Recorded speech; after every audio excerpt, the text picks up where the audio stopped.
Ciao amici, benvenuti nel clan Fancasky. Io sono Francesco e oggi torniamo a parlare di dashcam. Prima di proseguire con la recensione, come di consueto, volevo ringraziare questa azienda cinese che mi ha mandato in prova questa dashcam. Senza il loro contributo non sarebbe possibile realizzare questi tutorial, ovviamente. Allora, vediamo brevemente le caratteristiche tecniche di questa GKU D600, l'evoluzione della Yuki X10 Pro che ho testato qualche tempo fa, dove qua sopra trovate il link del video. La dashcam singola, quindi senza collegare la telecamera posteriore, può registrare filmati fino a 4K con 30 fps ed ha un angolo di visuale di 170 gradi. Parliamo della dashcam principale. Se andiamo a collegare la telecamera posteriore, però la risoluzione diminuisce, non sarà più 4K ma sarà 2.5K. Quindi in combinazione con la telecamera posteriore non potremo più registrare i filmati in 4K ma saranno in 2.5K, che a mio avviso sono più che sufficienti. Abbiamo il wifi dove è possibile collegare questa dashcam al nostro smartphone, che sia Android o che sia Apple. In più possiamo scaricare l'applicazione sempre sul nostro car tablet Android per andare a vedere i filmati. Abbiamo il sensore G, quindi rilevamento di collisione, e abbiamo il monitoraggio di parcheggio, però in questo caso dobbiamo andare ad installare il kit 24 ore, non è compreso con la confezione, va acquistato a parte. Per quanto riguarda la telecamera posteriore, registra filmati fino a un massimo di 1080p a 30 fps ed abbiamo la possibilità di poter ruotare la stessa a 360 gradi, quindi possiamo sia riprendere l'esterno della nostra autovettura sia l'interno, quindi l'abitacolo della nostra auto. Detto questo, andiamo subito a vedere il contenuto della confezione e i kit 24 ore di questa GKU D600. Andiamo?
Ragazzi, queste sono quelle che piacciono a me, così, senza display, piccolissima, leggerissima, spettacolare. L'unica cosa che non mi è piaciuta, ve lo dico subito, ve lo anticipo, è l'attacco. Non è più calamitato ma è a scorrimento. Ma è una cosa buona che c'era, no? Sulla Yuki X10 Pro c'era quell'attacco calamitato che era spettacolare, ma perché non replicarlo anche su questa? Invece no, dobbiamo andare a... non succede nulla, però secondo me era migliore. Detto questo, andiamo a vedere subito le caratteristiche principali. Attacco a scorrimento, come vi ho fatto vedere, è non più calamitato. Lente, può registrare fino a 4K. Microfono. Alla parte laterale abbiamo una griglia e c'è un pulsante multifunzione. Accensione e spengimento e modalità della dashcam. Da quest'altro lato abbiamo sempre la griglia per raffreddare la dashcam internamente, in più c'è l'attacco USB tipo C per alimentare la stessa e l'attacco mini jack per collegare la dashcam posteriore. In più abbiamo lo slot per la micro SD da 32 GB fornita nel kit. Questo è il pannello di controllo dove è presente un LED blu fisso, significa la dashcam accesa, blu lampeggiante sta registrando. E qui sotto abbiamo questi fori dove praticamente la dashcam emette dei suoni, degli avvisi. Gli avvisi sono però in inglese.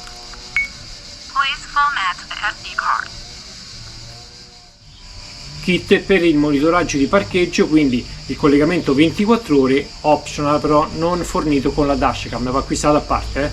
Per chi volesse poi acquistare questa dashcam e il kit 24 ore, trovate tutti i link necessari nella descrizione del video. Allora, la prima cosa che facciamo, andiamo a rimuovere questo cassettino. Il secondo passaggio sarà andare a collegare il kit 24 ore per il monitoraggio di parcheggio, però in questo caso ho cambiato la disposizione dei fusibili. Ho collegato il kit praticamente con il filo rosso accensione, non più sul fusibile precedente in quanto era dedicato all'airbag, ma l'ho collegato su quest'altro fusibile per i sedili riscaldabili, e il filo giallo, quindi sempre i 12 volt presenti, l'ho spostato e l'ho messo praticamente sull'ultimo qua sotto, che sarebbe spare, la riserva. Ok, quindi in questo caso siamo sicuri che se dovesse saltare il fusibile non va a interferire su cose importanti. Ragazzi, arrivati a questo punto io ho invertito la staffa di supporto. Vedete, qui ci sono 3 vitarelle piccole a croce, le ho svitate e ho girato la staffa, perché una volta che abbiamo fissato il nostro supporto, la dashcam si inserirà da questa parte, non più da questa, quindi che praticamente dava fastidio alla nostra paratia in plastica. Si va a inserire così. Una volta che abbiamo fissato i cavetti e scollegati, questa viene via in questa maniera.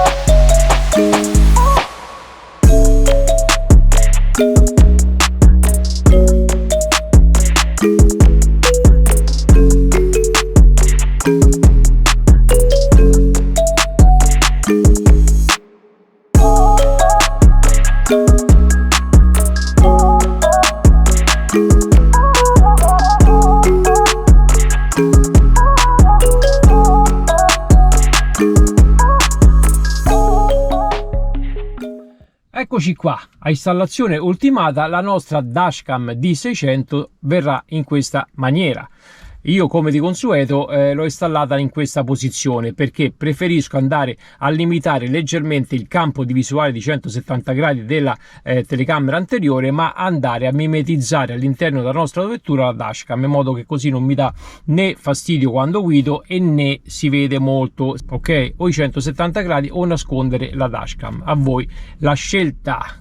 L'unica cosa però, che se andiamo a installare la dashcam in questa posizione, ricordatevi che c'è sempre il sensore sotto lo specchietto che dobbiamo tenere scoperto. Una volta installata la dashcam, apriamo il libretto di uso e manutenzione a questa pagina e andiamo a scannerizzare il QR code per Android. In questo caso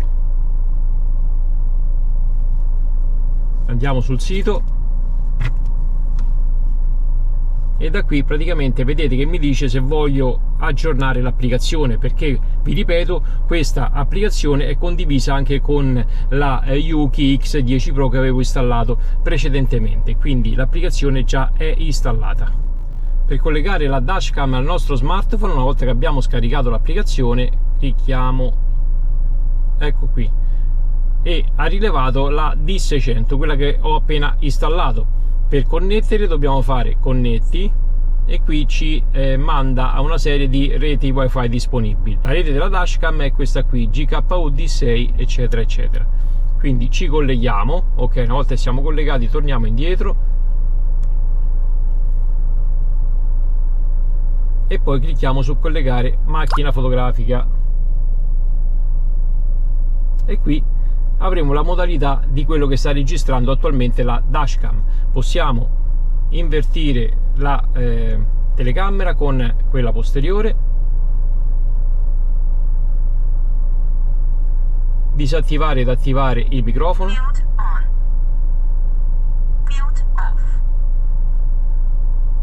disattivare la registrazione, effettuare uno screen,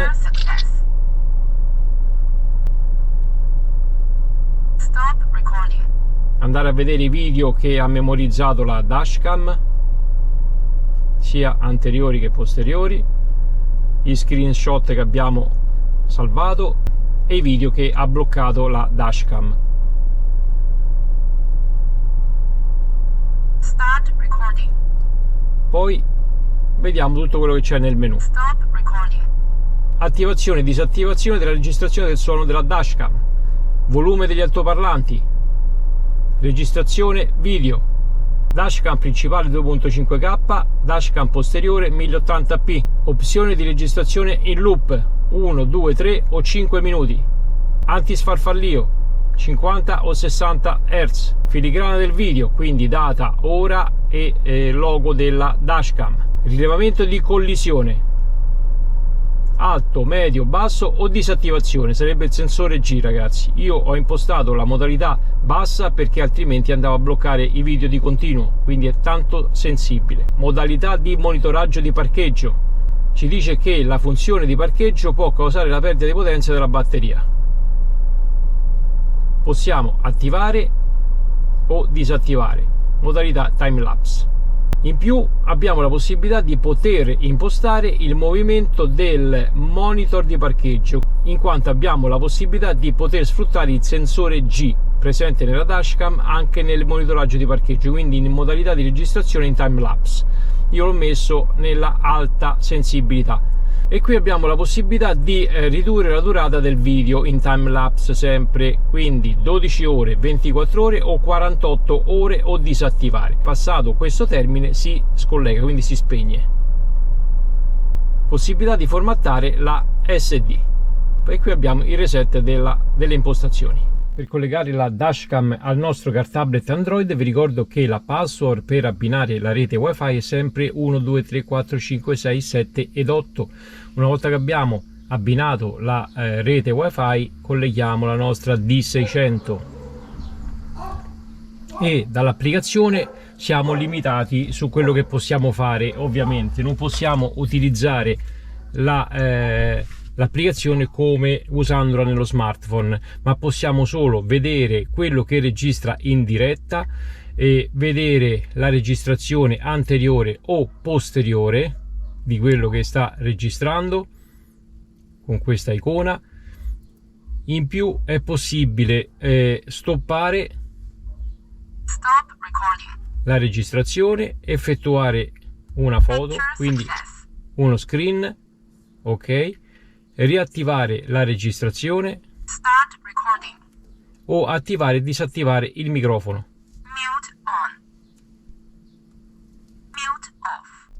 Una volta che abbiamo impostato la modalità di monitoraggio di parcheggio nel menu della dashcam, quando spegneremo la nostra autovettura in automatico si imposterà in questa modalità.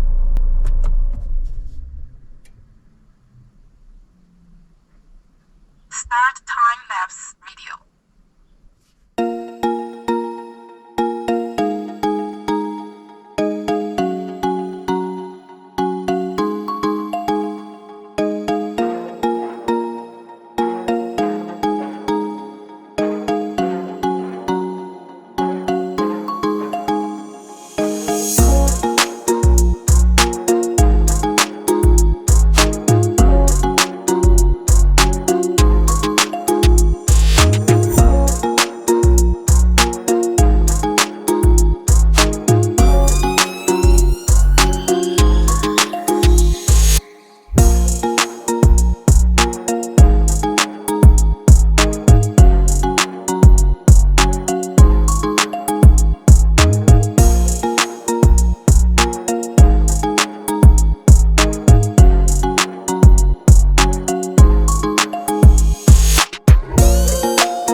Bene amici, siamo giunti al termine di questa recensione. Abbiamo visto insieme come installare e configurare questa nuova dashcam della GKU modello D600.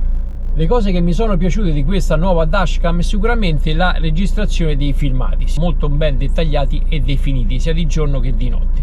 La dashcam posteriore registra a 1080p con un angolo visuale di 140 gradi, quindi in linea con le altre telecamere che già ho testato, ma comunque sufficiente per poter andare a catturare tutto quello che succede posteriormente alla nostra autovettura. Buona l'idea di poter utilizzare il sensore G di anticollisione anche in modalità time lapse. Che significa? Significa che se abbiamo attivata questa opzione, se la nostra autovettura dovesse ricevere un urto quando è parcheggiata, il sensore G va a bloccare e salvare il filmato che sta registrando, sia anteriormente che posteriormente, in modo che non venga sovrascritto dagli altri file in loop e possiamo riutilizzare a fini assicurativi. Le cose che sicuramente si possono migliorare di questa dashcam, la prima è la dotazione. Ho capito che mi avete inserito nella dotazione una micro SD da 32 GB. Utilizzando la dashcam anteriore e posteriore in abbinamento, quindi 2.5K e 1080p posteriore, 32 GB provato, con 24 ore, se attiviamo la modalità time lapse, è piena. Vi consiglio vivamente di acquistare una micro SD da 128 o meglio ancora 256 GB, che è il limite massimo che supporta questa dashcam. Il sensore G è molto, anzi troppo sensibile. Impostandolo nella media sensibilità blocca video di continuo. Ogni buca che andiamo a prendere va a bloccare il video. Video locked. Video locked. Video locked. In quel caso, se utilizziamo una SD da 32 GB, si riempie ancora prima di 24 ore, quindi fate attenzione all'utilizzo di questo sensore. Impostandolo nella bassa sensibilità ho trovato un giusto compromesso: si attiva ma quando si deve attivare, quindi quando l'auto riceve un urto abbastanza consistente si attiva e va a bloccare il video. Altra cosa che ho notato è che questa dashcam si va a riscaldare moltissimo, soprattutto in questo periodo che fa molto caldo. Toccando la dashcam mentre registra comunque si avverte proprio il senso di calore. Fortunatamente sono state previste queste due griglie laterali in modo da far passare il flusso dell'aria per raffreddare la stessa. Comunque non ho notato nessun malfunzionamento anche quando la dashcam si riscalda in maniera consistente. Altra cosa che ho notato, comunque con la maggior parte delle dashcam che ho testato, è il fatto del riflesso del parabrezza. In controluce si vede il riflesso del cruscotto della nostra autovettura. In questo caso di notte ho notato che va a catturare il riflesso del cartablet acceso, che non avevo mai notato con le altre dashcam, quindi o è dovuto alla posizione o è dovuto proprio alla lente che va a catturare molti dettagli. E per ultimo volevo menzionare il nuovo attacco a scorrimento. Ma perché? La mia domanda è perché? Sulla Yuki X10 Pro c'era tanto bene quell'attacco calamitato che a mio avviso era veramente una chicca, ragazzi, che si sganciava e si agganciava in un secondo. Ma perché andare a mettere un attacco a scorrimento quando funzionava al 100% quello calamitato? Detto questo, noi come di consueto ci vediamo in uno dei prossimi video. Mi raccomando, se vi è piaciuto, pollice in su come sempre. Grazie di cuore, un bacione, alla prossima.